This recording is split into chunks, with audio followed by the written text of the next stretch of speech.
মনে হচ্ছে দুধালা চলে এসেছে। তুই আসতে এত দেরি করলি কেন? তুই জানিস না আজ আমার কলেজে প্রোগ্রাম আছে?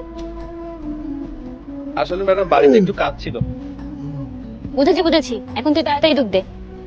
ধরুন ম্যাডাম, আমার টাকাগুলো খুব দরকার, দয়া করে যদি আজকে টাকাটা দিয়ে দিতেন তাহলে আমার খুব উপকার হতো। আচ্ছা ঠিক আছে, কাল তোর টাকাটা দিয়ে দিব। আচ্ছা ঠিক আছে ম্যাডাম। পুষ্পিতা, তুমি আজও দেরি করে দিলে। তুমি জানো তোমার জন্য কতক্ষণ দাঁড়িয়ে আছি আমি? আর বলো না, আজও ওই দুধালার জন্য দেরি হয়ে গেল। ও আজও দেরি করে এসেছে। আচ্ছা এখন তো চলো, কলেজের প্রোগ্রাম তো অনেকক্ষণ শুরু হয়ে গেছে ওদের। চলো গাড়িতে ওঠো।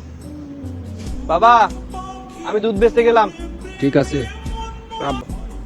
দুধ নেবে? দুধ। এ ভাই, কোথায় যাচ্ছিস তুই? দুধটা তো দিয়ে যা। আসছি স্যার। এই নিন সাহেব আপনার দুধ। ম্যাডাম, গতকাল টাকার কথাটা বলেছিলাম, আর যদি টাকাটা দিতেন।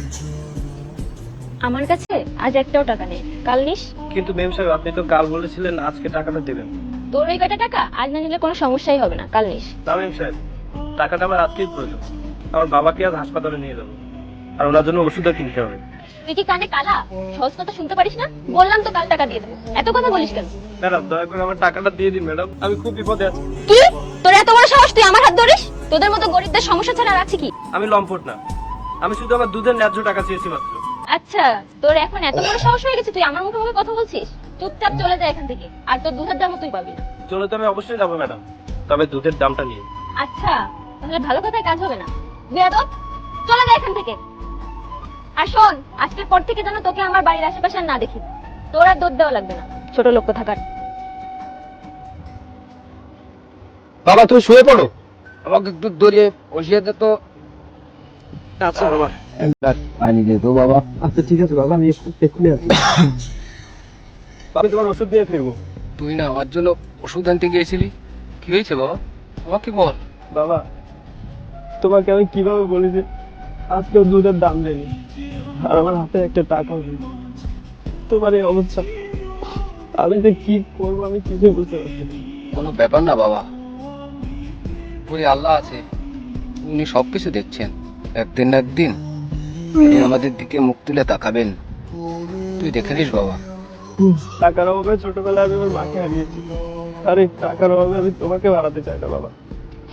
আমি শহরে যাব, শহরে গিয়ে চাকরি করব, টাকা উপার্জন করে তোমার চিকিৎসা করাবো। তুমি আমাদের দোয়া করো বাবা। ঠিক আছে বাবা, আমার দোয়া সবসময় তোর সঙ্গেই থাকবে। তুই শহরে যা। শহরে তো এলাম, এখন আমি কি যে করি? আমি তো এখানকার কিছুই চিনি না। কোথায় যাব, কি করব, কোথায় থাকবো, কি খাবো, আমি কিছুই জানি না। জানি না আমার নিয়তি আমাকে কোথায় নিয়ে যাবে।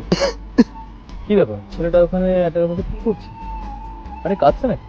কি ব্যাপার ভাই, তুমি এত রাত এখানে বসেছো কেন? আর কাঁদছি বা কেন? কি হয়েছে তোমার, আমাকে বলো। স্যার, আমি গ্রাম থেকে শহরে এসেছি চাকরির জন্য। আমার বাবা অসুস্থ, গ্রামে পড়ে আছে। আমি ব্যাগ নিয়ে এসেছিলাম, ব্যাগের ভিতরে সার্টিফিকেট, দরকারি কাগজপত্র সবকিছু ছিল, আর কিছু টাকাও ছিল, কিন্তু ছিনতাইকারীরা নিয়ে গেছে।